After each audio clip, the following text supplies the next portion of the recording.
Hi. Oh, well, thank you. So we're just going to share a little bit. I was thinking this morning, I was thinking through the things we were talking about sharing, and I went, we're actually missing out massive bits of things that we do and things that we believe. And so if you have questions, feel free to ask them.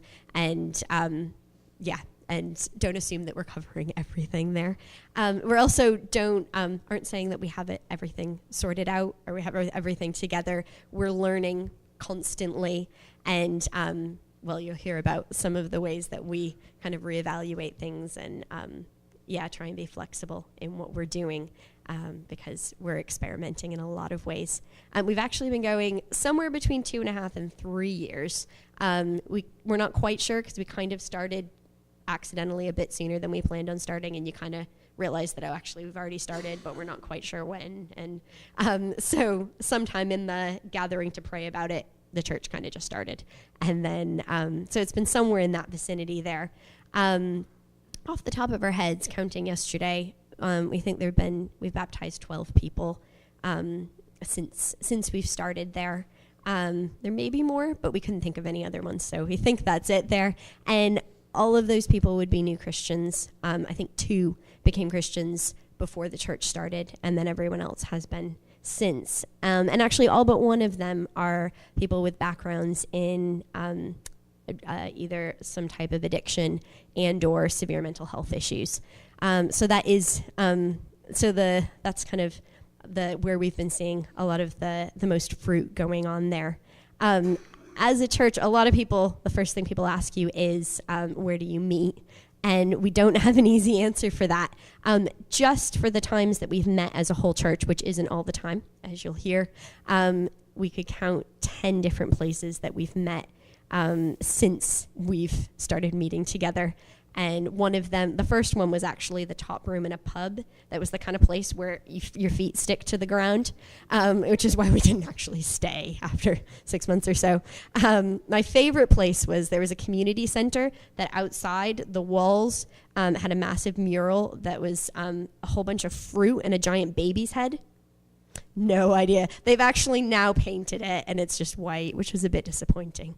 But so, yeah, we meet all over the place. We also meet in a lot of different homes there. We spend a lot of our time in something called missional communities, which are groups of 20 to 40 people, roughly speaking. And the idea is that it's easier to belong in a group like that, but also easier to kind of go on mission together. So those groups will have a focus on kind of either a people group or an area that they're focusing on. One group one of our missional communities is a bit more middle class. When you hear some of the chaos in our group, there wouldn't be as much in theirs. They'll be, a little bit different, but also some similarities as well. Our missional community is a lot of people from quite broken backgrounds there. And then there's also a mixture. There are some other people who are kind of just along from other different backgrounds as well, but the majority would be a lot of people with backgrounds in addiction, most of the people who aren't working currently, a lot of people on benefits. A lot of chaos, but also really a lot of joy. We really, really love our group and love the things that are happening there. I think I'll let you go. Okay. So I'm going to talk a bit about where we're at the moment. So we've got 3 missional communities at the moment. So we have one group just starting out a missional community in a different part of Nottingham. And then actually we'll probably have another missional community starting probably in about 6 months. So maybe in a year we probably might have 4.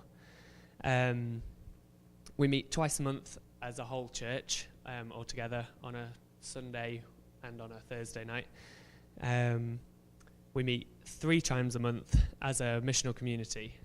So both missional communities meet separately then, on 2 of the Sundays and 1 of the Thursdays. And then twice a month we also meet as small groups. So within each missional community there's smaller groups of 10 to 12 people, and we meet on Thursdays for them. So that's two times a month as a whole church, 3 times a month as a missional community, and 2 times a month as a small group. So that kind of shows that what we're aiming for is that missional community is the primary place of belonging. That's where that's why we meet there most. Because it's kind of the right size of group for people to kind of come into and start belonging.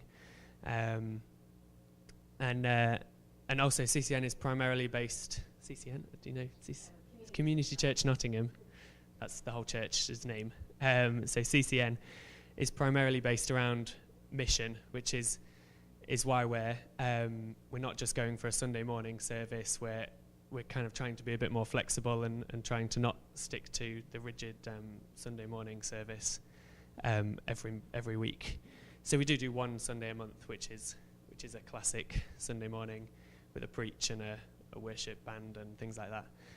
But everything else we do is a bit different and a bit more flexible.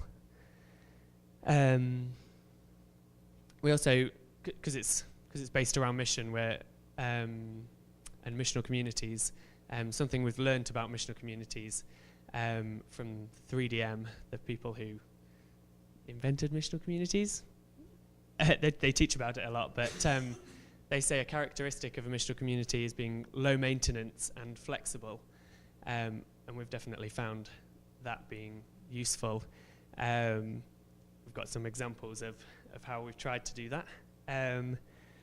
So one time we met on a Sunday afternoon as a missional community and just had a film afternoon, basically.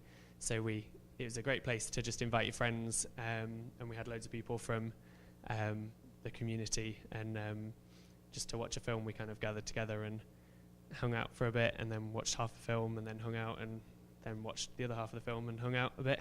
And out of that, we've been able to make connections with some of these people, and we're kind of now following those up with more spiritual conversations because we've now got the connection with them. So that was a great thing that we did, and we wanted to do more of that, and we try and do that kind of thing once a month.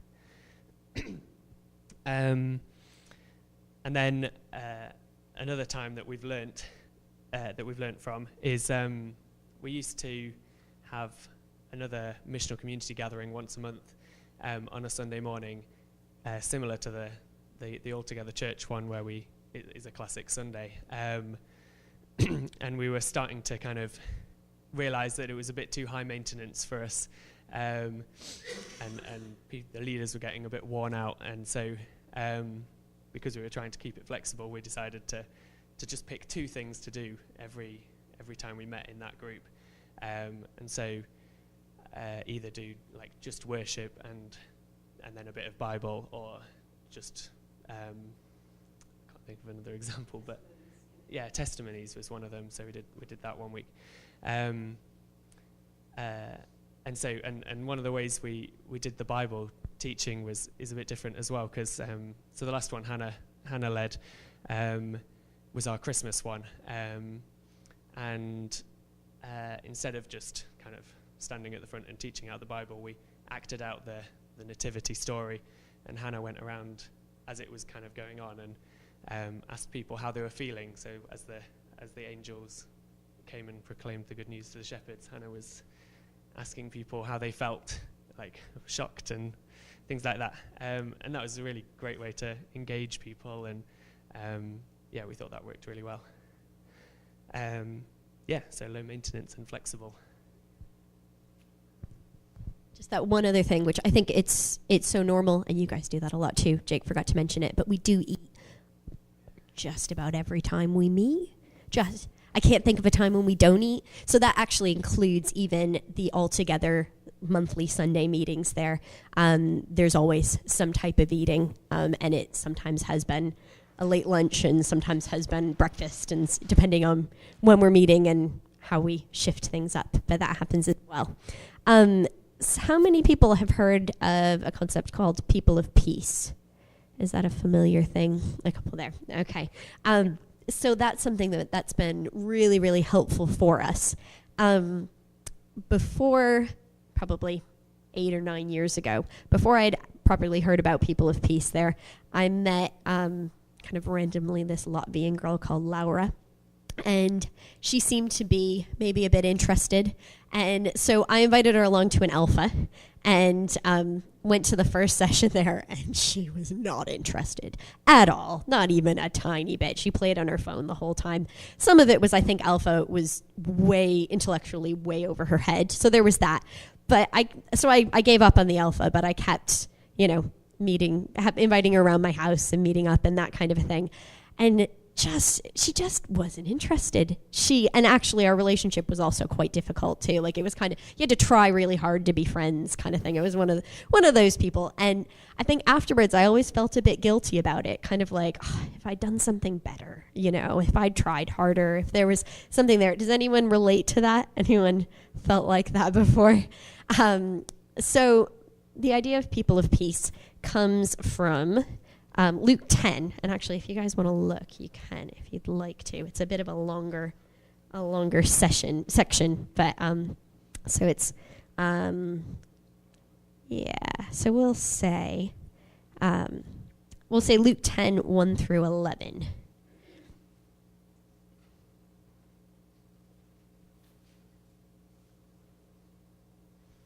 Okay. So after this, the Lord appointed 72 others and sent them 2 by 2 ahead of him to every town and place where he was about to go. He told them, "The harvest is plentiful, but the workers are few. Ask the Lord of the harvest, therefore, to send out workers into his harvest field. Go, I am sending you out like lambs among wolves. Do not take a purse or bag or sandals, and do not greet anyone on the road. When you enter a house, first say, 'Peace to this house.' If a man of peace is there, your peace will rest on him. If not, it will return to you. Stay in that house, eating and drinking whatever they give you, for the worker deserves their wages.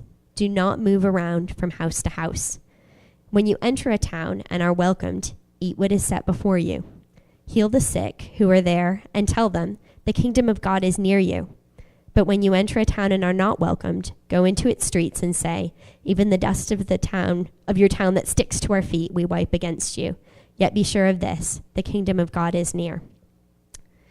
Well, there is a lot there, and I'm not going to get into all of it, although it is something that we'll still go, like for us as a church, we'll go back to all of that, not just the People of Peace bit. But so there's that concept that they talk about that man of peace, which we'd then say People of Peace, man or woman or child of peace. And so there's some characteristics that Jesus mentions there. So the first one would be that it's somebody who welcomes you. And in this case, they're talking about someone who actually welcomes you into their home. But someone who there's a welcome into their life, might be into their home, might be into a community. It's also somebody who serves you. So they say, let them serve you. Let them, when they give you something to eat, take that and eat it. Sometimes that's easier than others. I have been offered some interesting food, although the best I've been offered actually was chicken heart curry. So that was really good. But that wasn't in our community here.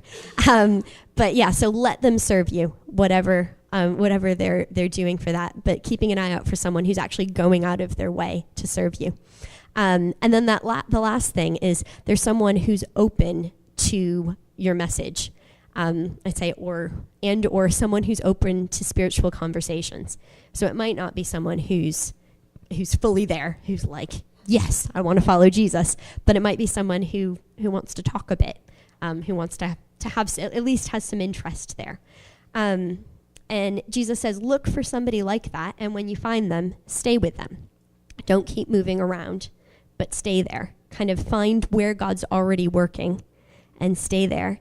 And actually, if you go somewhere and there isn't openness, if someone isn't a person of peace, at least at that time, I won't necessarily say go wipe your feet. There's some background there that I'm sure my dad could go into more.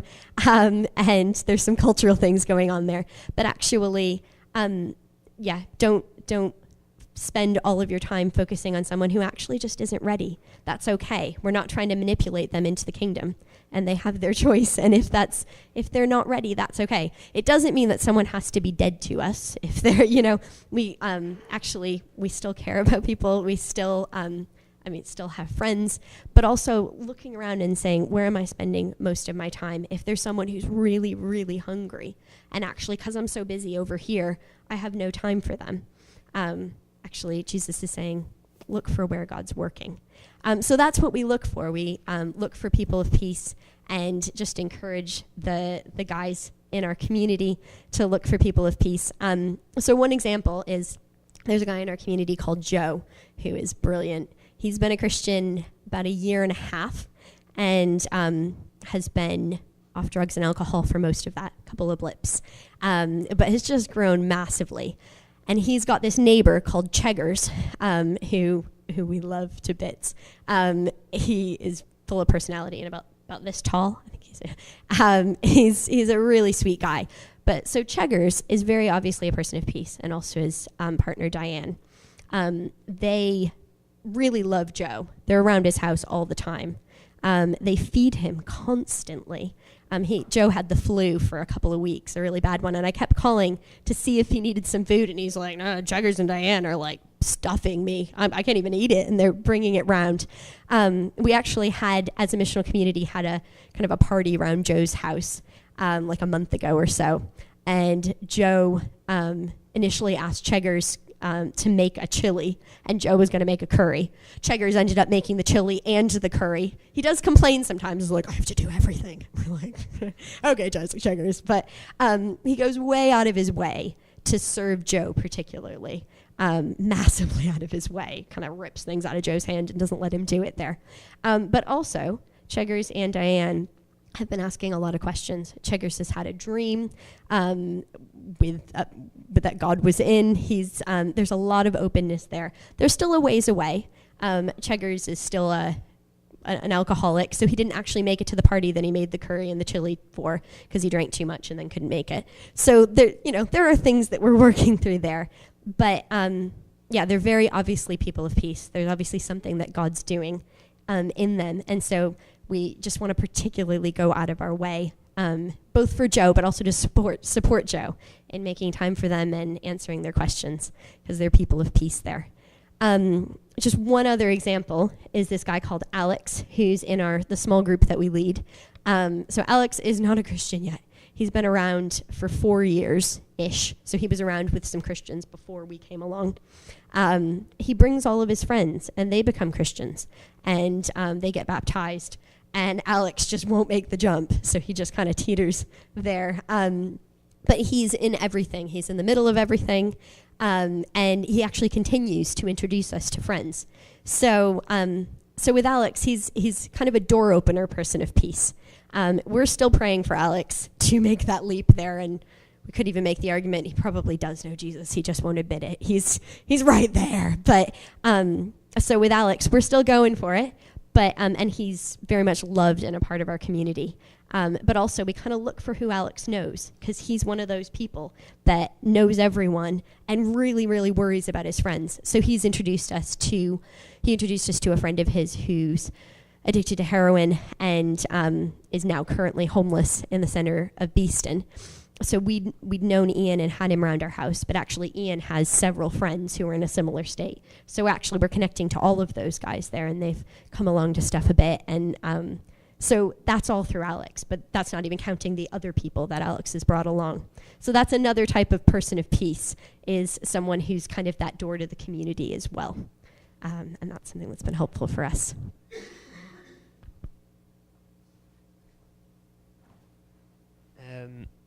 And then the last thing we want to talk about is discipleship, because we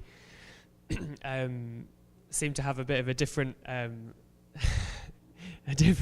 view of discipleship to lots of things I've heard before.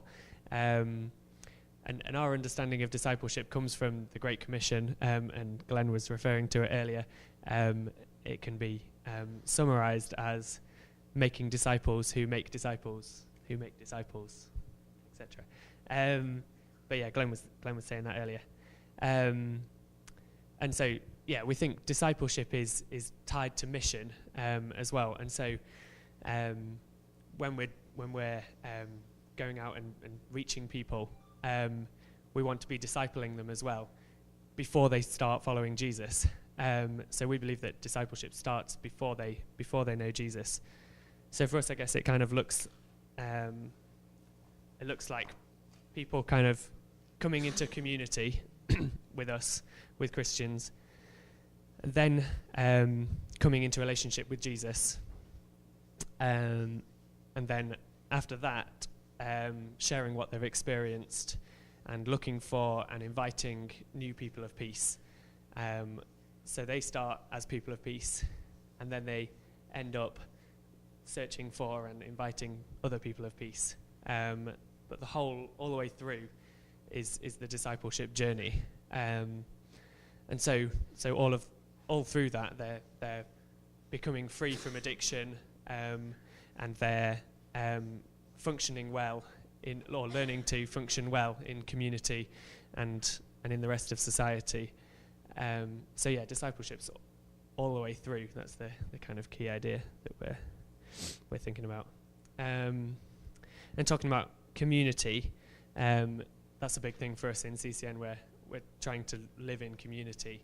Kind of, at least for us, we're trying to live in close proximity as well in terms of location, where we're looking to deliberately live close to people, and that's part of the reason why we moved to the flat that we're in, because it's really close to people. And we're also looking to move again quite close to where Joe lives, who Hannah was talking about earlier, because there's lots of people of peace there, and we want to be right in that community when we start leading groups and things there. And so when we think about community, we often think about Acts 2. At the end of Acts 2, I don't know if you want to look it up.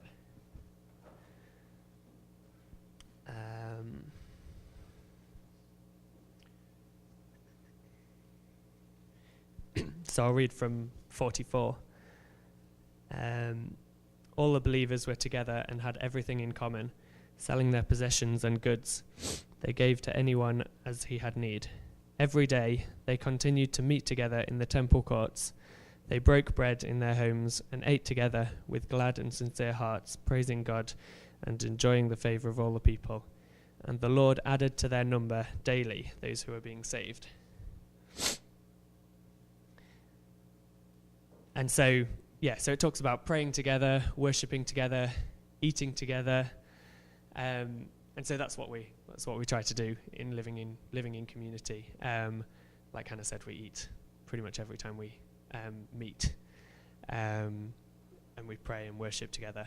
And then also, as it says at the end, we're also aiming for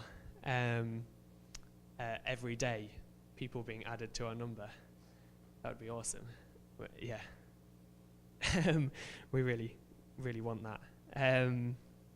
So we've got some stories to illustrate how we live in community and how messy that can be. One thing is, so Alex, who brings all of his friends, he's the one who takes us up the most on our offer to drop by at any time. So we tell definitely our small group that, and actually most other people, we always say, you can come by, we'll tell you if it's a bad time. We'll kick you out if we need to. But the standard is you're welcome. And the reason that's okay is that we're not going to be awkward and not tell you. Now, Alex made it easy for us, because when he would come around, he knows he's not great on social cues. So he'll be like, have I stayed too long? Do you want me to go? And that actually helped us, because it made it easy for us to be like, yeah, you have. Or no, you're good, but maybe like in an hour kind of thing. So he's actually helped us be more blunt, because he really, really wants that. But it's also helped us with other people too, where we just feel a bit freer. And that means that we can say it's an open house, but we'll tell you because you're family. So we can tell family if it's an awkward time. So that's what we try and do. One example is probably a month ago, but the week before we came here, Alex called me up and asked if he could come around, and it was like 4 p.m. or something. And we had another friend from when we used to live in Derby, who we haven't seen for a long time, who was coming around for dinner. So I said, well, you can come for a bit, but Michael's coming around for dinner, this guy, and we're not going to have you around for dinner this time because we haven't seen him in a long time and we need some time to talk. And he was fine with that. So Alex came around, and I did say, which I often say, I have things I have to do. You can hang out while I do them. So he hangs out while I do the dishes, and hangs out while I cook, and hangs out while, we're doing whatever other bits we need to do there, and talks to us while we do it. So Alex hung out. And actually, the friend ended up getting delayed in traffic for like an hour. So Alex hung out an extra hour. But then as soon as our friend Michael came, Alex shook his hand, met him, and wandered off there. And so that's a bit what it's like. The reason it's okay is because we're blunt with each other, and it makes it okay. Another thing that happened, there's a guy called Nick in our small group who's in his 60s and has been an alcoholic for a long time, hasn't stopped yet. And he, so his health is not great. And he called me up, again, probably a month ago or so, and in the morning before I left the house, and said that he'd fallen the night before and had hurt his ankle, and he couldn't get out of bed and couldn't get his medicine. So could I come by and get his medicine for him? So I was going somewhere but could be a bit late, so I stopped by, checked on him, checked on his ankle, got him his medicine, got him some water, checked on him, went on my way back a few hours later. And then a few hours after that, I was concerned that he kept saying he had food, but he was crawling around on his knees because he didn't have a crutch and he didn't want to fall again. So he couldn't really reach his counters. So I was concerned about him not having food. So I got him a couple of sandwiches and went to knock on his door. And he eventually kind of came, but was just calling calling from inside the door. It was like, I can't open it. I don't have any clothes on. Which I was like, oh, well, I have some food. I could shut my eyes.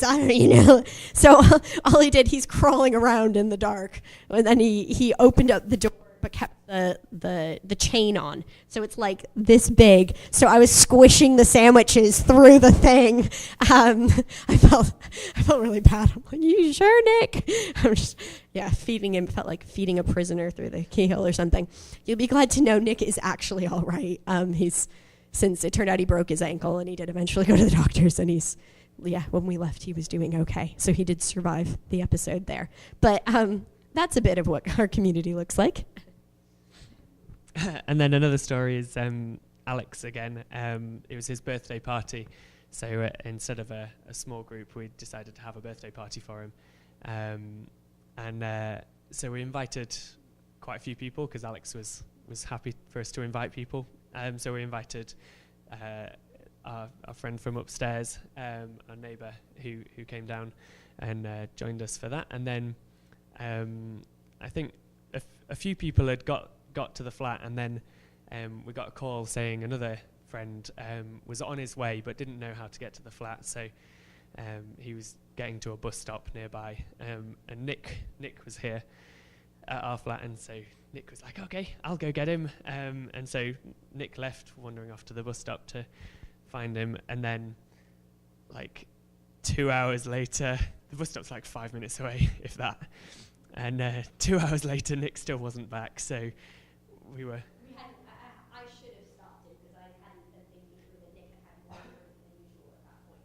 So usually he's functional, but he was a bit not functional. And so we eventually went, and so me and another guy went to the bus stop and searched out for Nick, and things came back. He still wasn't back. And then finally Nick returned without the friend who he'd been looking for. It turned out he had found the friend, but then once he was at the bus stop, he'd forgotten the way back to our house, and so had wandered around Beeston for 2 hours or so, and then the friend had just said, right, I've had enough, I'm going home again.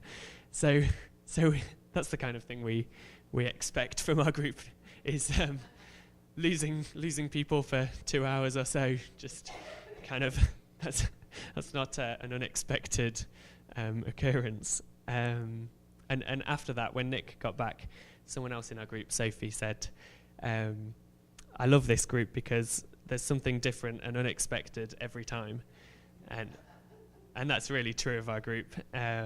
It is different and unexpected every time. And we really do love the group, and we love the people in it. And and our missional community, we love our missional community, and we love the way that God is working through missional communities in our church to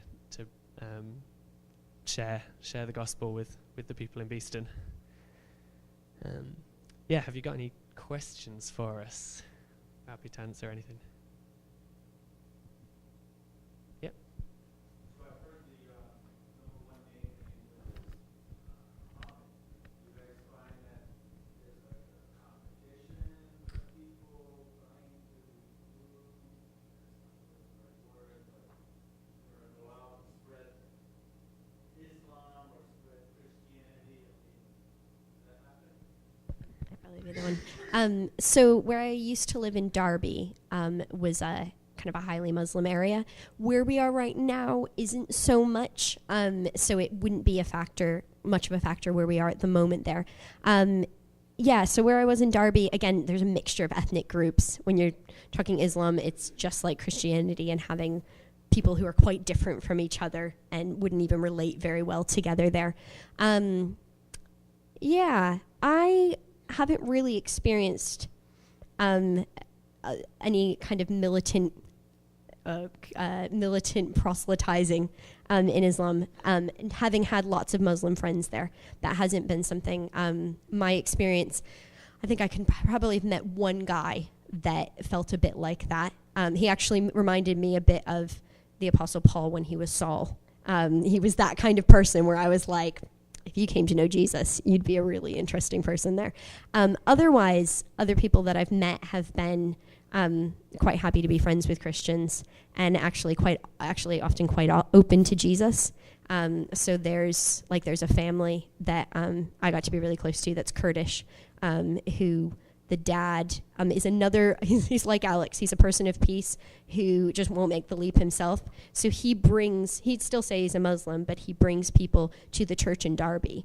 He only comes when he brings people, but people will come to visit, and he's like, "Oh, I have to bring you to church." And we don't quite understand why. We don't quite understand why he keeps, but there's obviously something there. So my experience would be, on the whole, people live really well together, and often there is an openness, especially if you know how to approach people, because we do have Jesus in common. We can often talk about Jesus and use that as a kind of at least a common starting point there.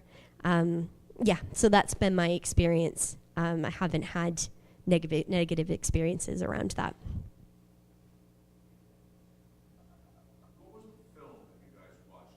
You watched the film at Fellowship and finished it? That was called Real Steel. I don't know if you've heard of it. It's about robot boxing.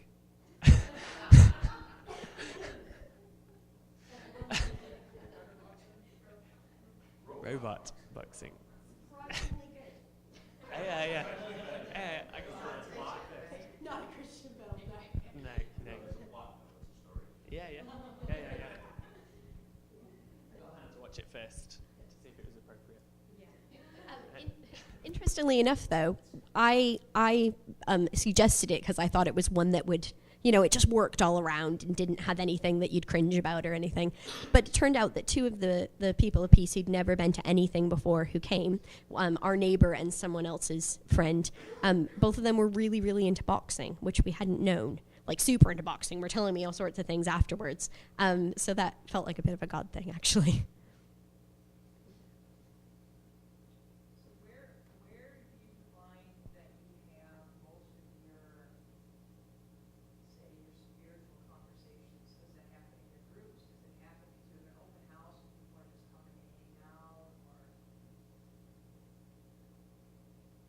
I mean, I would say it's probably more one-on-one or in smaller groups there than in, it might happen if you invite someone to a larger, kind of to watch a film or something, but it probably would be in having a chat a little off to the side or something.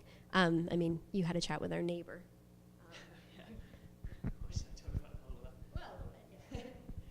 um, yeah, so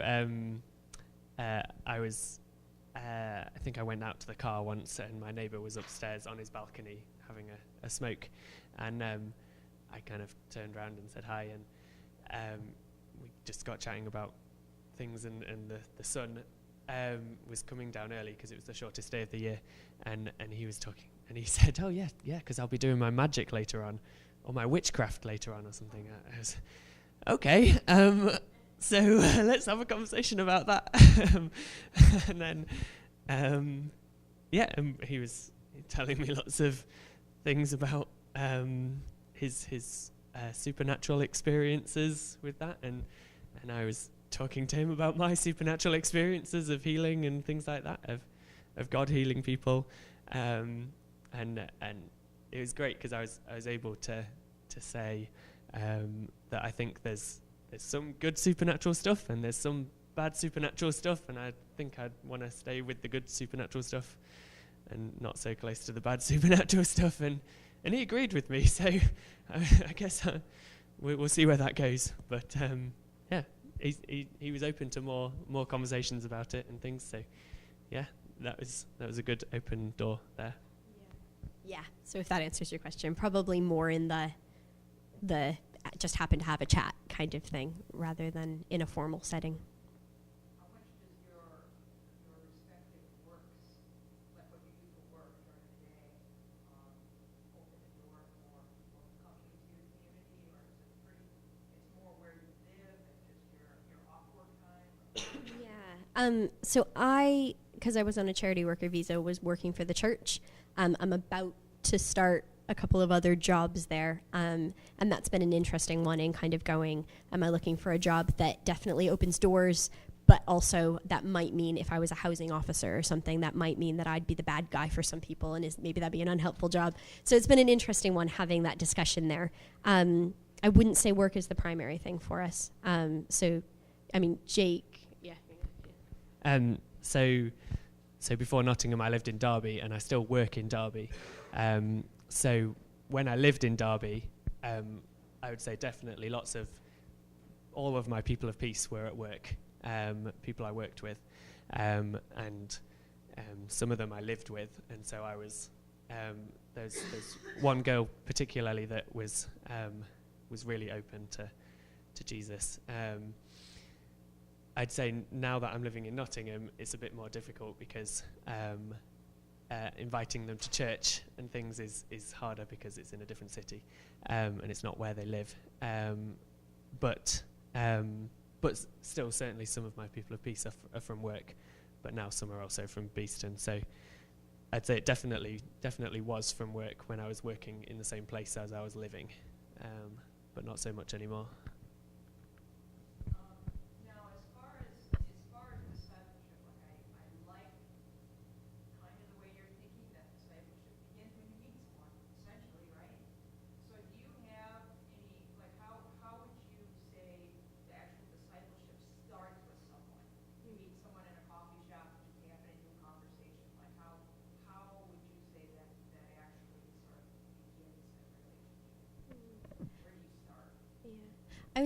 I would think it kind of depends on the person and depends on the situation, but actually, like even Jake's conversation with our neighbor about, there are some good things and there are some bad things, and I'd stay away from the bad things. That's actually a step in a kind of a discipleship type of thing. So again, it's often a gray line into how you're jumping, how that's happening there, and it's not necessarily that I'm here to tell you things. It's not that kind of relationship there, but it's more of actually we believe that that God has wisdom for all sorts of aspects of life.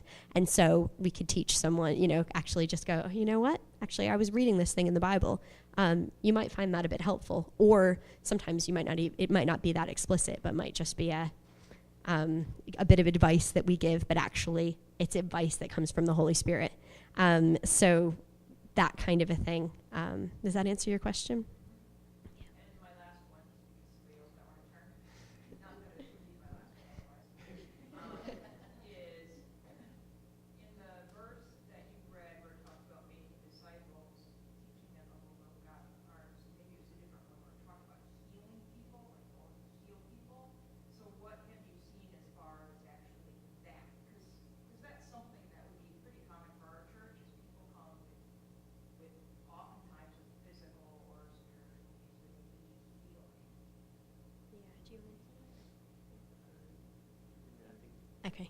can hear that. So we pray for people a lot.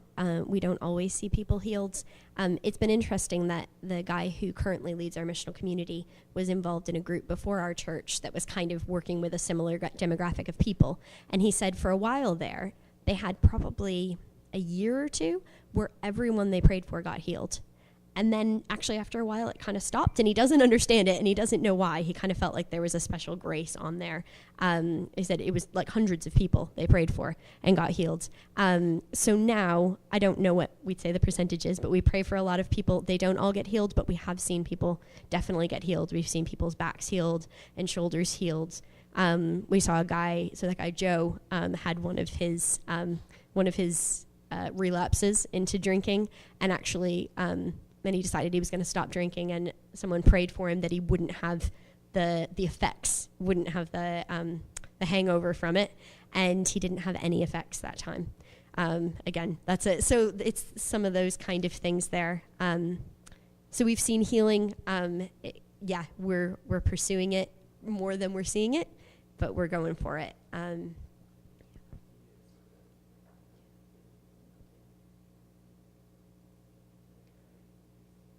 Oh, that's true. Yeah. So the guy who leads our missional community before our time, one time he was with someone, with another guy praying, and they felt like God told them to go to a certain house, and they didn't know who lived there. Turned out it was a guy that they knew who was kind of, I guess his essence, he would be like a gang leader. Apparently he's like in charge of our area. I hadn't known. He's in jail right now.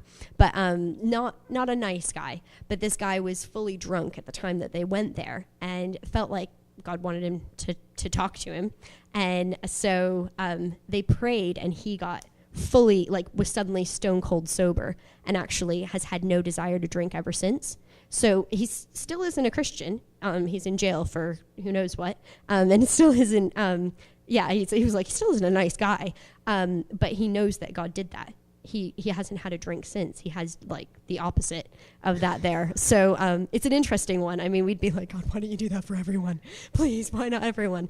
We don't know. But for that particular guy, God just went, I'm going to step in there. So, yeah. But one thing, it does seem to be that there seems to be a higher rate of people getting healed when you pray for people who aren't Christians than when you do pray for Christians. I don't understand it, and I don't know if I couldn't give the exact things there, but it's something I've heard people from different areas say, and there seems to be something around that. We still pray for Christians and still see Christians get healed as well, but often when we kind of take that step out there, it seems like there's a bit more of that as well. So.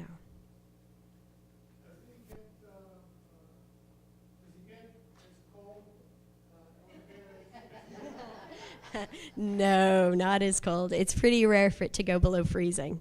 So I don't know what it is now. It's probably in the 40s about now. In the 40s. It'll be so warm.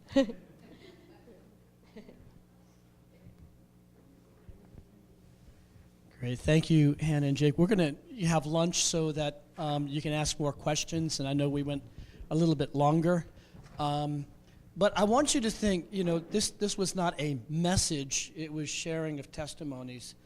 And think about how they share the gospel and how they live life. The discipleship curriculum is life. And it's messy, and you don't plan it out, but you plan to be in an area, be with people, and let God lead. So there's a whole lot we can be talking about later, but thank you so much for sharing that. Let's. I'm just going to read from Psalm 62 for our blessing, and we can go downstairs and enjoy food. And I like what you said. Just about every time you gather, you have something to eat. That's definitely important. So Psalm 62, 5 through 8.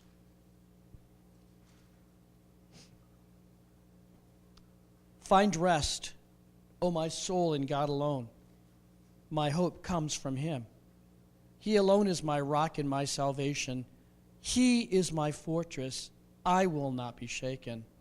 My salvation and my honor depend on God. He is my mighty rock, my refuge. Trust in him at all times, O people. Pour out your hearts to him, for God is our refuge. Amen.